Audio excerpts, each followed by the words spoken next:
इस चैनल के माध्यम से हम इंडिया की जियोग्राफी को मैप के थ्रू जानने का प्रयास कर रहे हैं। आज हम गंगा जी के बारे में पढ़ने वाले हैं, जो कि एक प्रमुख नदी तंत्र है भारत में। ये जो मैंने आपके सामने मैप बनाया है, आज गंगा नदी तंत्र का मैप है। और अगर आप किसी भी गवर्नमेंट एग्जाम की तैयारी करते हैं, स्टेट पीसीएस समीक्षा अधिकारी, सहायक समीक्षा अधिकारी या अन्य किसी भी एग्ज़ाम में आप शामिल होने वाले हैं, तो यह आपके लिए बहुत महत्वपूर्ण होने वाला है, क्योंकि गंगा नदी तंत्र भारत का सबसे प्रमुख नदी तंत्र है और यहाँ से अक्सर प्रश्न हमारी परीक्षाओं में पूछे जाते हैं। ज्योग्राफी सेक्शन से संबंधित है ये, और ये आपके लिए बहुत इंपॉर्टेंट है। तो आपसे रिक्वेस्ट है कि आप वीडियो को अधिक से अधिक लोगों तक शेयर कर दीजिएगा, और अगर आप वीडियो देखने आ ही गए हैं तो कुछ समय तक इस वीडियो को ज़रूर देखें। और मैं यही आपसे अपील करता हूँ कि आप वीडियो को थोड़ा सा शेयर किया करिए, ताकि जो व्यूज़ हैं वो आएँ और लोग लाभान्वित हो और अधिक से अधिक लोगों तक पहुँच हो सके इस वीडियो की। तो शुरू करते हैं हम। ये जो मैंने आपके सामने मैप बनाया है, क्या बनाया है मैं इसका एक बार डिटेल आपको इन्फॉर्मेशन दे देता हूँ।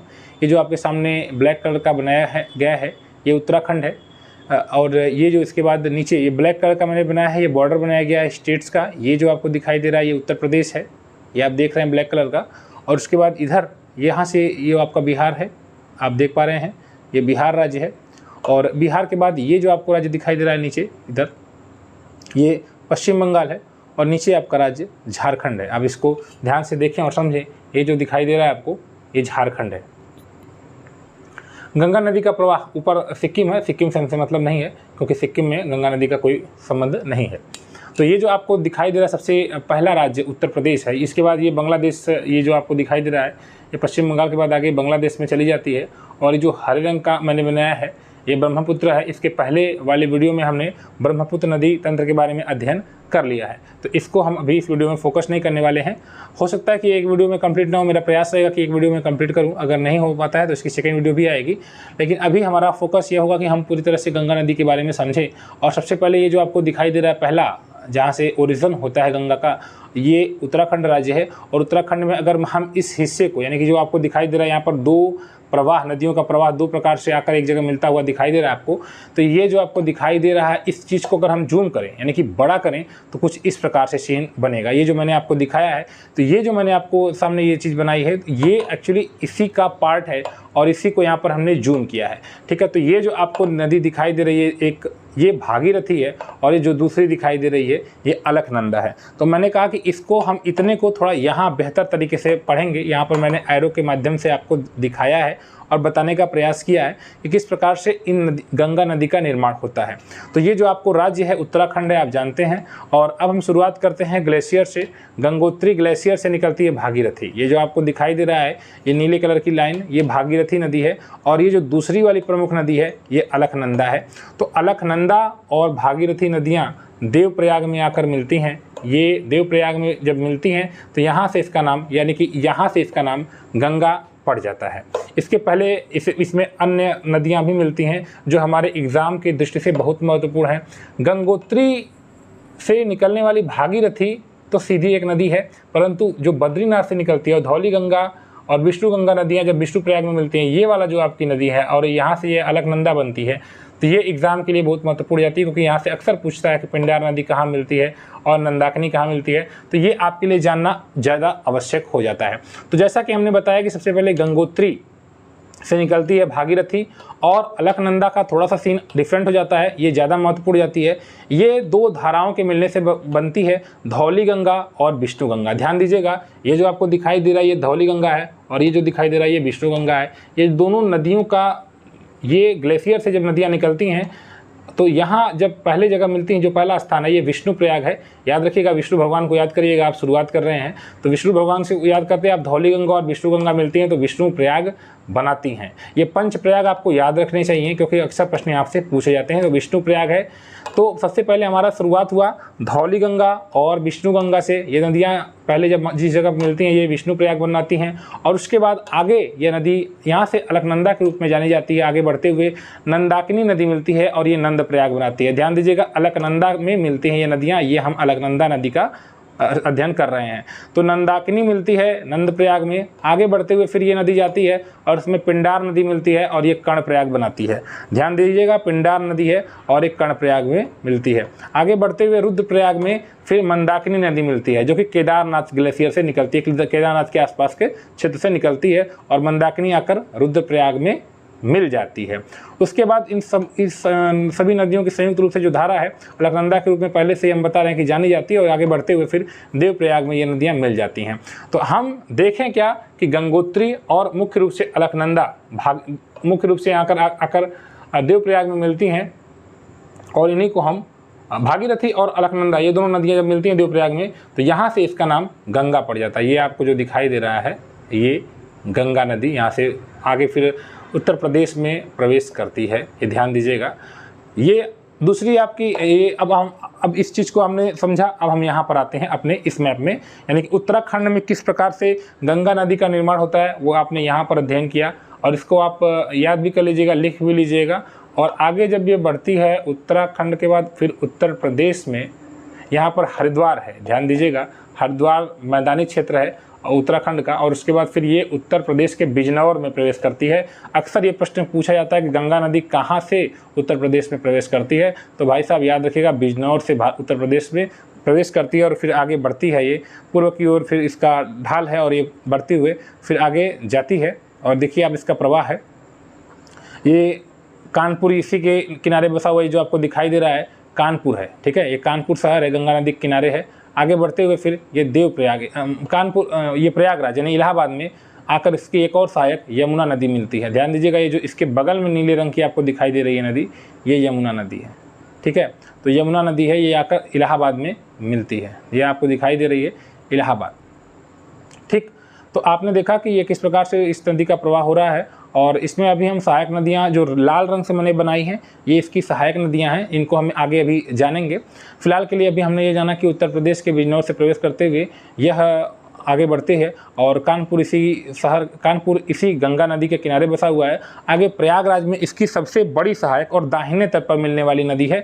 इसकी दाहिने तट पर मिलने वाली सबसे बड़ी सहायक यमुना, देखिए अगर आप यमुना को ध्यान से देखें तो ये यमुनोत्री ग्लेशियर से निकलती है, यमुनोत्री ग्लेशियर से निकलती है और उसके बाद फिर ये थोड़ा सा हिमाचल प्रदेश और फिर उत्तराखंड के बॉर्डर के साथ शेर यहाँ पर से थोड़ा सा बॉर्डर बनाती है उत्तराखंड और हिमाचल, और उसके बाद फिर ये हरियाणा से बॉर्डर बनाती है उत्तर प्रदेश का। और फिर उसके बाद आगे बढ़ते हुए फिर दिल्ली में प्रवेश करती है और आगे फिर ये मथुरा यहाँ पर आपको दिखाई देगा और आगरा। तो मथुरा और आगरा इसी यमुना नदी के किनारे है। आपने देखा होगा आगरा में, अगर आपने कभी ताजमहल देखने गए होंगे आप, तो इसी यमुना नदी के तट पर आपको वो मिल जाता है, ठीक है। तो ये आगे आप जब बढ़ते हैं तो इसमें अन्य भी सहायक नदियाँ लाल रंग से जो है कुछ सहायक नदियाँ मिल रही हैं, तो इसको हम लोग ये इसमें यमुना में अपना जल गिरा देती हैं।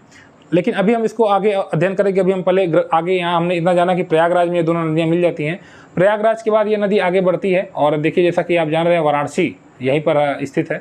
तो इसके अलावा मिर्ज़ापुर भी इसी नदी किनारे है। जैसे आप आगे बढ़ेंगे तो फिर मिर्ज़ापुर, और मिर्ज़ापुर के बाद फिर ये यहाँ आगे बनारस भी मिल जाएगा आपको। बनारस के बाद फिर आगे यहाँ से एक और नदी आ रही है, ये आप जानते हैं, ये आपकी ये पीलीभीत जिले से निकलती है, गोमती है, ठीक है, ये गोमती नदी है। तो गोमती आगे मिलेगी इसमें, ठीक। तो अभी हम बस सहायक नदियों पर चर्चा नहीं कर रहे हैं, अभी हम आपको ये दिखा रहे हैं कि कहाँ से गंगा नदी बह रही है, ठीक है। हम आगे उसका भी अध्ययन करेंगे। तो ये आपको जो दिखाई दे रहा है ये उत्तर प्रदेश है। उत्तर प्रदेश के बाद फिर ये प्रवेश करती है ये बिहार राज्य में, और बिहार राज्य में आप देखिए पटना है, पटना इसी नदी किनारे है।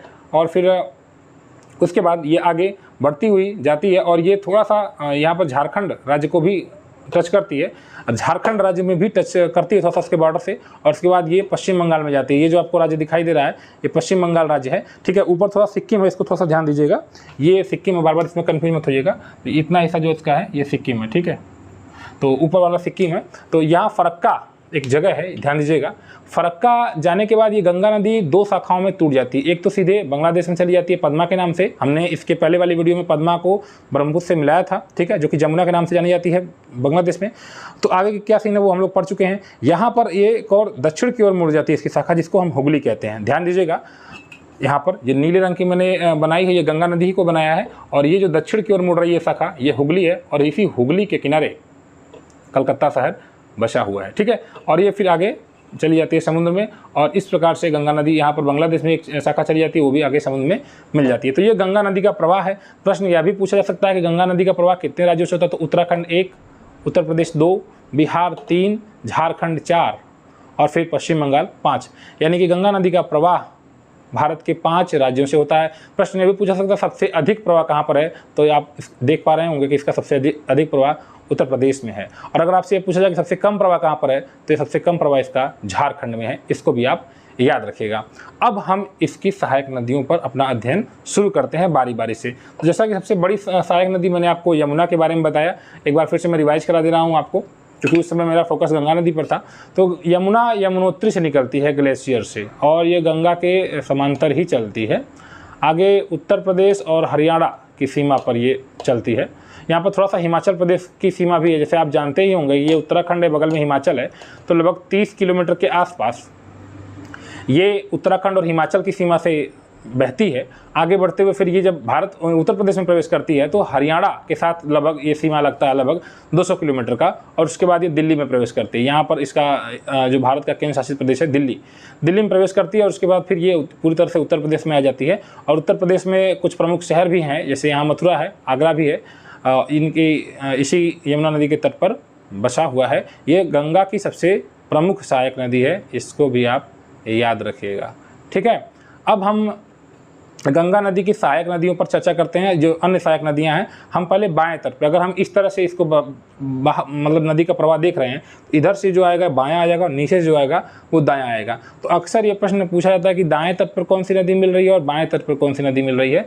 तो इसको थोड़ा ध्यान दीजिएगा। ये जो आपको दिखाई दे रही है, ये रामगंगा नदी है फ्रेंड्स। ये रेड कलर की जो आपको दिखाई दे रही है, ये रामगंगा नदी है। और आपको देख रहे होंगे इस मैप को, तो मैप में समझ में आ रहा होगा कि उत्तराखंड से निकल रही है, दूधा टोली रेंज यहाँ पर है, ठीक है, शिवालिक ये हिमालय का, और यहाँ से निकलती है, और ये फिर आगे बढ़ते हुए कन्नौज के पास, यहाँ कन्नौज जगह है उत्तर प्रदेश में, गंगा से मिल जाती है। ठीक है, तो ये प्रमुख सहायक नदी है पहली। और ध्यान दीजिएगा ये किस तट पर मिलती है, इसको आपको याद रखना है। ये बाएं तट पर मिल रही है, हम इस तरह से प्रवाह करा रहे हैं, तो ये बायां है। ठीक है, रामगंगा के बाद ये जो आपकी निकल रही है, ये पहली ऐसी और प्रमुख नदी है जो कि हिमालय से नहीं निकलकर एक मैदानी क्षेत्र से निकलती है, पीलीभीत जिले से निकलती है। ध्यान दीजिएगा, गोमत ताल है यहाँ पर, और इसी गोमत ताल से निकलती है गोमती नदी। और गोमती नदी आगे भी बढ़ती हुई जाती है। यहाँ पर आप जानते हैं कि लखनऊ, जौनपुर जैसे शहर गोमती नदी के किनारे बसे हुए हैं। आगे यह गोमती नदी फिर मिल जाती है बनारस के आसपास, बनारस को पार करती है, बनारस के आसपास फिर ये मिल जाती है गंगा में। ठीक है, तो इसको भी आप याद रखिएगा। गोमती नदी एकमात्र सहायक नदी है जो कि मैदानी क्षेत्रों से निकलती है। कहाँ से निकलती है? गोमत ताल से निकलती है, बनारस के पास जाकर यह मिल जाती है गंगा से। जौनपुर शहर इसी गोमती नदी के किनारे है। सुल्तानपुर भी यहाँ पर एक ज़िला है, आप जानते होंगे, सुल्तानपुर भी इसी गोमती नदी के तट पर है, याद रखिएगा। यहाँ पर सुल्तानपुर है, फिर जौनपुर है। ठीक, आगे बढ़ते हैं। ये जो आपको दिखाई दे रहा है, ये भारत का हिस्सा है, तो यहाँ पर दिखाई दे रहा है। इसके ऊपर अगर आप जाएंगे तो ये नेपाल का हिस्सा, और इसके और ऊपर आ जाएंगे तो ये तिब्बत है, चाइना ऑक्यूपाइड तिब्बत। तो यहाँ से निकलती है आपकी घाघरा। ठीक है, बड़ा महत्वपूर्ण हो जाता है घाघरा का, क्योंकि ये अभी काफ़ी महत्वपूर्ण नदी है। मापचाचुंग ग्लेशियर से निकलती है तिब्बत के आसपास, और ये देखिए इस प्रकार से प्रवेश करते हुए नेपाल में, और नेपाल के बाद फिर आ जाती है भारत में, भारत के उत्तर प्रदेश में प्रवेश करती है। आप अगर आजमगढ़ ज़िले में जानते होंगे, या फिर गोरखपुर और कई ज़िले ऐसे, अयोध्या आप देखते होंगे, तो ये इन तमाम ये ज़िले इस नदी के किनारे हैं, इसी घाघरा नदी के किनारे हैं। ये जो आपको रेड कलर का मैंने दूसरा बनाया, ये राप्ती है। ठीक है, ये घाघरा की ही सहायक है, राप्ती नहीं बल्कि ये राप्ती है, माफ करिएगा, ये शारदा इसको हम कहेंगे, ये शारदा नदी है, महाकाली इसको भी कह सकते हैं। तो ये भी आपकी निकलती है नेपाल के क्षेत्र से। ठीक है, तो नेपाल के तराई क्षेत्र से निकलती है, और ये इसको हम शारदा नदी कहते हैं। ये आकर घाघरा में मिल जाती है। घाघरा देखिए, ये घाघरा है, और घाघरा आगे बढ़ती हुई जा रही है। और ये देखिए अयोध्या है, अयोध्या जो है घाघरा नदी किनारे है, ध्यान दीजिएगा। इसको हम सरयू भी कहते हैं, इसी नदी को। तो ये आपका सरयू भी इसी नदी को कहा जाता है, घाघरा को ही। और अयोध्या इसी नदी के किनारे आगे बढ़ती है, और इसमें फिर ये जो अगली सहायक नदी है, ये राप्ती है। देखिए, ये भी नेपाल से निकल कर आ रही है, और राप्ती आकर, ये देखिए आपको गोरखपुर दिखाई दे रहा है, गोरखपुर राप्ती नदी किनारे है। ठीक है, गोरखपुर आपका राप्ती नदी के किनारे है। राप्ती आकर फिर इसी में मिल जाती है घाघरा में, ठीक है। तो कभी कभी आपको ऐसा लगता है कि जैसे अगर आप आजमगढ़ ज़िले के पास होंगे तो आजमगढ़ ज़िले के पास ये नदी घाघरा नदी भी मतलब एक्चुअली ये वाला ऐसा इधर रहेगा, तो थोड़ा सा ऐसे ये नदी है आपकी घाघरा नदी है, ये घाघरा नदी के पास भी आपका गोरखपुर पड़ जाता है, ठीक है। तो ये मुख्य रूप से राप्ती नदी भी यहाँ पर बहती है। ये दोनों चीज़ों को आप याद रखिएगा।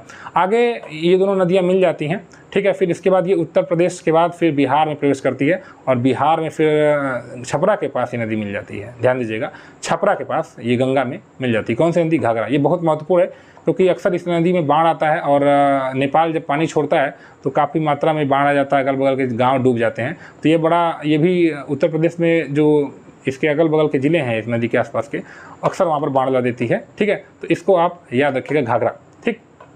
नेपाल जब यहाँ पर पानी छोड़ता है तो बहुत बड़ी मात्रा में यहाँ पर पानी आ जाता है, ठीक। और ये आगे अंत में बिहार में जाकर, जैसे कि मैंने आपको बताया कि छपरा के पास मिल जाती है। उसके बाद आगे ये जो हम आगे बढ़ रहे हैं, ये गंडक है, ठीक है, याद रखिएगा। ये गंडक नदी है, ये नेपाल से निकलती है और कुछ इस प्रकार से प्रभाव होता है इसका। और ये उत्तर प्रदेश और बिहार के बॉर्डर से बहती हुई फिर आगे जाती है, बिहार में चली जाती है और ये पटना के पास मिल जाती है, ठीक है। तो इसको भी आप याद रखेंगे, गंडक। तो इसको एक बार याद रखें। और आगे हम फिर बढ़ते हैं। ये जो आपकी नदी दिखाई दे रही है, ये भी तिब्बत के पठार के पास ही से निकलती है, तिब्बत के पठार के आसपास से, और इसको हम कोसी कहते हैं, ठीक है। तो कोसी नदी आप देखें कि इसका मार्ग जो है, अपना रास्ता, जब ये तीव्र ढाल से आती है और जब मैदानी भाग में प्रवेश करती है तो कभी कभी इसका जो ढाल, कभी कभी इसका जो मतलब प्रवाह है वो इधर उधर बदल जाता है। जैसे कभी अचानक में तेज़ बरसात होती है या तेज़ बारिश के मौसम में अक्सर इसका प्रवाह इधर उधर बदल जाता है। तो इसकी वजह से ये अपना मार्ग बदलती है, मैदानी क्षेत्रों में अपने साथ लाए गए कंकड़ पत्थर से अपना ही मार्ग बंद कर लेती है और इसके बाद फिर कभी प्रवाह अधिक होने पर इधर उधर इसका मार्ग बदल जाता है, जिसकी वजह से ये अक्सर अगल बगल के क्षेत्रों में बाढ़ ला देती है, जिसके कारण इसको हम बिहार का शोक कहते हैं। तो इसको याद रखिएगा, ये जो आपको दिखाई दे रहा है ये कोसी नदी है और ये अक्सर बिहार में बाढ़ का कारण बनती है, इसलिए इसको बिहार का शोक कहते हैं। ये कटिहार जिला के पास आकर बिहार में मिल जाती है, इस बात को याद रखिएगा, बिहार में गंगा से मिल जाती है, ठीक है। तो ये भी आपको याद रखना है। उसके बाद ये आगे चली जाती है, फिर ये गंगा आपकी चली जा रही है। तो एक बार इसको रामगंगा, गोमती, घाघरा, गंडक, कोसी, इन नदियों को आप याद रखिएगा। रामगंगा एक बार फिर से रिवाइज करा दे रहा हूँ, ये देखिए इनका क्रम मैं बता रहा हूँ आपको। रामगंगा, गोमती, घाघरा, गंडक, कोसी, ये जो आपको नदी दिखाई दे रही है ये राप्ती है, ठीक है। तो इसको भी याद रखिएगा आप। तो प्रमुख रूप से जो गंगा में मिल रही है हम उनकी बात कर रहे हैं, रामगंगा, गोमती, घाघरा, गंडक, कोसी। एक बार आप मेरे साथ बोलिए, रामगंगा, गोमती, घाघरा, गंडक, कोसी। रामगंगा, गोमती, घाघरा, गंडक, कोसी, ठीक है। तो ये प्रमुख नदियां हैं। अब इस घाघरा की कोई सहायक नदी है तो उसको मैंने आपको पहले बता दिया कि ये राप्ती है, ठीक है, जो कि इसकी सहायक है। और ये जो आपको दिखाई दे रहा है रेड कलर का, ये शारदा है। अब हम आते हैं इसके दाहिने तट पे मिलने वाली प्रमुख नदियों के बारे में। ये जो आपको रेड कलर का दिखाई दे रहा है, यहाँ पर हमें कुछ प्रमुख नदियों को, जैसे चंबल, सबसे पहले चंबल, तो ये मध्य प्रदेश में आप जानते होंगे, यहाँ से विंध्यन रेंज निकलता है, तो ये क्षेत्र लगभग विंध्यन रेंज का ही है, तो विंध्यन रेंज से ही ये निकलती है, ठीक है। आगे हम इसका स्टडी करेंगे माउंटेन्स का, तो हम और बेहतर तरीके से इस चीज़ों को समझेंगे, लेकिन अभी इस वीडियो में आप थोड़ा समझ लीजिए कि कहाँ से कौन कौन सी सहायक नदी किसकी है। तो चंबल नदी डायरेक्ट गंगा में नहीं मिलती है, देखिए चंबल यमुना की सहायक नदी है, ध्यान दें आप अगर इसके। तो चंबल जो है यमुना की सहायक नदी, और चंबल की सहायक है सिंध, यानी सिंध जो है चंबल में अपना जल गिराती है और चंबल फिर अंत में यहाँ पर इटावा के पास मिल जाती है। ये जो आपको दिखाई दे रहा है यहाँ पर इटावा। तो याद रखिएगा कि मध्य प्रदेश के विंध्यन रेंज से ये नदियाँ निकलती हैं, चंबल हो और सिंध हो। ये नदियाँ उत्तर की ओर बहते हुए फिर उत्तर प्रदेश में प्रवेश करती हैं, राजस्थान में थोड़ा सा यहाँ प्रवेश करती है, और उसके बाद फिर उत्तर प्रदेश में ये इटावा के पास जाकर मिल जाती है। सिंध इसकी सहायक नदी है, इसको आप याद रखिएगा। अब हम आगे आते हैं बेतवा नदी पर। ये देखिए बेतवा नदी आपको दिखाई दे रही है, ये सीहोर के पास यानी मध्य प्रदेश में ही विंध्यन रेंज से निकलती है, और उसके बाद फिर ये हमीरपुर में जाकर अपना जल गिरा देती है, ये हमीरपुर में मिल जाती है, ठीक है। ये ललितपुर आपका डिस्ट्रिक्ट दिखाई दे रहा है, तो ये प्रवेश करती है और उसके बाद फिर ये हमीरपुर में जाकर यमुना में मिल जाती है। आप इसको ध्यान से देखें, ये यमुना है, ये नीचे वाली, ये बगल वाली लाइन नीली वाली, तो ये यमुना में मिल जाती है। और उसके बाद ये आपको दिखाई दे रही है, ये केन है, ठीक है। तो केन रिवर को भी याद रखिएगा, क्योंकि केन और बेतवा को जोड़ने की परियोजना है भारत सरकार की, क्योंकि ये पूर्वांचल के क्षेत्रों में बारिश नहीं होती है, सूखा पड़ जाता है। तो सरकार का यह प्लान है कि केन नदी और बेतवा नदी को जोड़ दिया जाए, ताकि बीच में जो सूखाग्रस्त क्षेत्र हैं उन्हें कुछ जल की आपूर्ति हो जाए। तो केन और बेतवा लिंक परियोजना भी प्रमुख रूप से आपको जाननी चाहिए। अब हम आगे बढ़ते हैं सोन नदी पर। यह अमरकंटक पठार से निकलती है। अमरकंटक ये छत्तीसगढ़ वाले, थोड़ा सा इधर हिस्से में, छत्तीसगढ़ वाले हिस्से से निकलती हैं ये नदियाँ। तो ये आगे सोन नदी है, आप ये उत्तर प्रदेश के सोनभद्र जिला, या नीचे आप देख ही रहे हैं, सोनभद्र जिला से होते हुए फिर ये थोड़ा सा छत्तीसगढ़ में जाती हुई और उसके बाद फिर पहुंच जाती है बिहार में, और ये भी पटना के पास अपना जल गिरा देती है गंगा में। सोन नदी पर बाणसागर बांध बना हुआ है, इसको आप याद रखिएगा, ठीक है। और इसी सोन की सहायक है रिहंद नदी, जो कि रिहंद बांध इस पर बना हुआ है। ये देखिए सोनभद्र जिला है, ठीक है। तो यहाँ पर ये रिहंद नदी इसमें मिल जा रही है सोन में, ठीक। तो ये आगे आपको याद रखना है कि ये गंगा नदी में जाकर मिल जाती है पटना के पास। तो आपने देखा चंबल, सिंध, बेतवा, केन, एक और नदी मैंने बनानी है टोंस, उसको भी याद कर लीजिएगा। और ये सोन, एक बार फिर से हम रिवाइज करा देना, आपका दाहिने तट पर मिलने वाली चंबल, सिंध, बेतवा, केन, टोन, सोन। याद रखिएगा ये तीनों नदियाँ, चारों नदियाँ जो है ये यमुना की सहायक नदी हैं, गंगा मत मिला दीजिएगा इनको। ये गंगा में मिलती हैं लेकिन इनडायरेक्ट मिलती हैं, डायरेक्टली जो है ये यमुना में मिलती हैं। चंबल, सिंध, बेतवा, केन, टोंस, सोन, ठीक है। और ये रिहंद नदी है, जो कि उत्तर प्रदेश में रिहंद बांध इसी रिहंद नदी पर बना हुआ है। तो आपने इतना अभी फिलहाल के लिए फ्रेंड्स सीख लिया है। ये दामोदर नदी है, जो कि छोटा नागपुर पठार से निकलती है। आप देख रहे हैं ये झारखंड है, ठीक। तो झारखंड से निकलती हुई या फिर आगे जाकर हुगली नदी में मिल जाती है, ठीक। ये हुगली है, जो कि गंगा की एक वितरिका है, साउथ की ओर जब गंगा जा रही है तो इसमें आकर दामोदर नदी मिल जाती है, ठीक है। तो यहाँ पर इसको हम बिहार का शोक कहते हैं, क्योंकि कहते थे पहले, अब तो इस पर काफ़ी डैम बनाकर इसके पानी को इधर उधर घुमा दिया गया है। तो पहले अक्सर पश्चिम बंगाल में बाढ़ ला देती थी, ठीक है। तो इसे शोक कहा जाता था, लेकिन अभी फ़िलहाल के लिए इसकी ऐसी स्थिति नहीं, इस पर काफ़ी डैम बना दिया गया है, ठीक है। तो इसको आप फिलहाल के लिए याद रखिएगा। और आगे फिर ये मैंने आपको बताया ही ये चीज़ें कि आगे गंगा जाकर मिल जाती है। फिर इधर ये हरी वाली जो आ रही है ब्रह्मपुत्र रिवर आ रही है, ब्रह्मपुत्र मिल जा रही है। ये सिक्किम में तीसरा रिवर निकल रही है और ये भी आगे मिल जाती है, ठीक है। इसको जमुना कहते हैं। तो ये सब चीज़ें मैंने आगे अगली वाली वीडियो में, लास्ट वीडियो में मैंने बता दिया है, ठीक है। तो फिलहाल के लिए ये आपका गंगा नदी तंत्र आज हमने कंप्लीट कवर कर लिया है। ये वीडियो आपको कैसी लगी जरूर बताइएगा, आपसे रिक्वेस्ट है वीडियो को शेयर कर दीजिएगा, ठीक है। तो मेरा फिलहाल पर्पज़ यही है कि मैं अधिक से अधिक बेहतर तरीके से आपको कंटेंट अवेलेबल करा सकूँ। आपसे मैं बार बार ये कहता हूँ कि आप वीडियो को शेयर कर दिया करिए, ताकि पढ़ने वाले लोगों तक वीडियो पहुँचे। आगे हम लोग फिर इंडस रिवर सिस्टम को, यानी कि ब्रह्मपुत्र नदी पर भी पढ़ने वाले हैं। इसमें अभी हम कुछ डैम पर भी अध्ययन करेंगे। तो अभी इस वीडियो को आगे इसका सेकंड पार्ट भी आएगा, इसमें हम कुछ प्रमुख बांध पर भी चर्चा करने वाले हैं। आपसे रिक्वेस्ट है कि आप वीडियो को शेयर करिए। और ये वीडियो आपको कैसी लगी, हेल्पफुल लगी, आपको अगर इसमें कोई सुधार है तो आप जरूर बताया करें। मिलते हैं फिर नेक्स्ट वीडियो में। Thank you.